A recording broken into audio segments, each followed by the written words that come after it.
আমরা অনেকেই যৌবনে করিয়া ব্যয় সময়ের কাঙ্গাল। অনেকেই পরের খাতায় লিখতে লিখতে কলমের কালিগুলা শেষ হয়ে গেছে।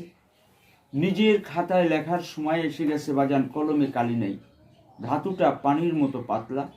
অনেকেই বিয়ের বয়স হয়ে গেছে, অথচ বিয়ে করতে ভয় পাচ্ছেন। আবার অনেকেই বিয়ে করে বাড়িতে আনছেন, কিন্তু পরিবারকে তৃপ্তি দিতে পারেন না। যাইতে না যাইতে শেষ। যিনি বলেন টাইম পায় না। পেনিসটা তুলার মতো নরম হয়ে গেছে, আকারে ছোট, চিকন হয়ে গেছে। অনেকেরই গোড়ার দিকে চিকন, মাথার দিকে মোটা হয়ে গেছে।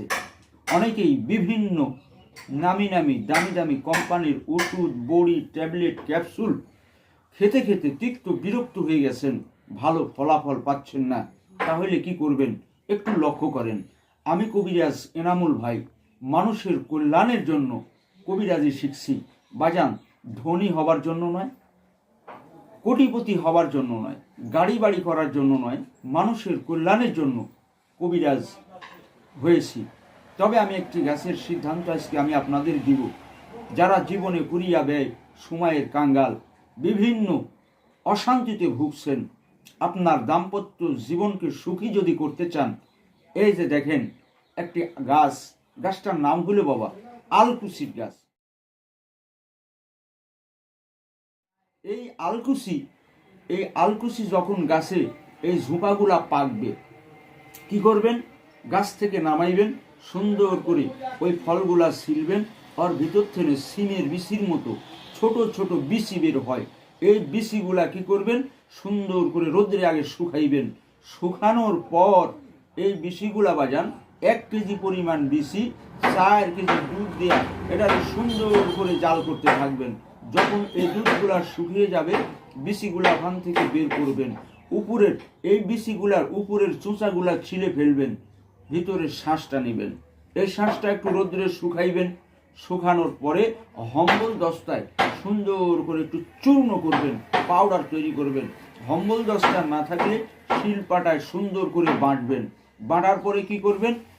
অল্প কিছু সমপরিমাণ মশলা হিসাবে কালো জিরা, দারচিনি, এলাচ, এই মশলাগুলা সুন্দর করে ওর ভিতরে মিলাইয়ে নেবেন। অল্প কিছু মধু দিয়া সুন্দর করে একটা ডাইলেশন করে একটা খামির তৈরি করবেন। এই খামিরগুলা থেকে মার্বেল পরিমাণ ছোট ছোট বটিকা তৈরি করবেন। এই বটিকাগুলা সুন্দর করে ঘিয়ে ভাজবেন। প্রথমত ঘিয়ে ভাজবেন, ভাজা যখন শেষ হয়ে যাবে, ঘি থেকে সুন্দর করে উঠাইবেন। উঠাইয়া চিনির শিরার ভিতরে ভিজাইবেন। চিনির শিরার ভিতরে যেরকম জিলাপি ভিজায়, মিষ্টি ভিজায়, এরকম ভিজায় সঙ্গে সঙ্গে ওখান থেকে উঠাই ফেলবেন। সুন্দর একটা পাত্র, বয়ম নেবেন। কাঁচের বয়ম হইলে সবচাইতে ভালো হয়। একটি কাঁচের বয়ম নেবেন।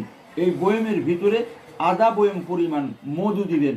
মধু দেওয়ার পরে বাজান সুন্দর করে এই যে বড়িটা আপনি ঘিয়ে ভাজছিলেন, এই ঘি থেকে তুলে সুন্দর করে ওইটা মধুর ভিতরে ডুবাইয়ে দিবেন। এই বড়িটা তৈরি হয়ে গেল। এটার নাম হলো বাজান মহাশক্তি বানরি বটিকা। এই বটিকাটা প্রতিদিন, যদি যাদের সমস্যাটা বেশি, সকালে একটা এবং রাত্রে একটা, প্রতিদিন 2টা করে বড়ি খাবেন। আল্লাহর রহমত, আপনার দাম্পত্য জীবন মহা সুখের হবে। স্বামী স্ত্রী গভীর ভালোবাসা মহব্বত তৈরি হবে। আপনার যৌন দুর্বলতা থাকবে না। এটা খাইলে পুরুষের মহা শক্তি হয়। এই আলোচনায় আজকে আপনাদের সামনে বলে আমার বক্তব্য শেষ করছি। আসসালামু আলাইকুম ওয়া রাহমাতুল্লাহি ওয়া বারাকাতুহু।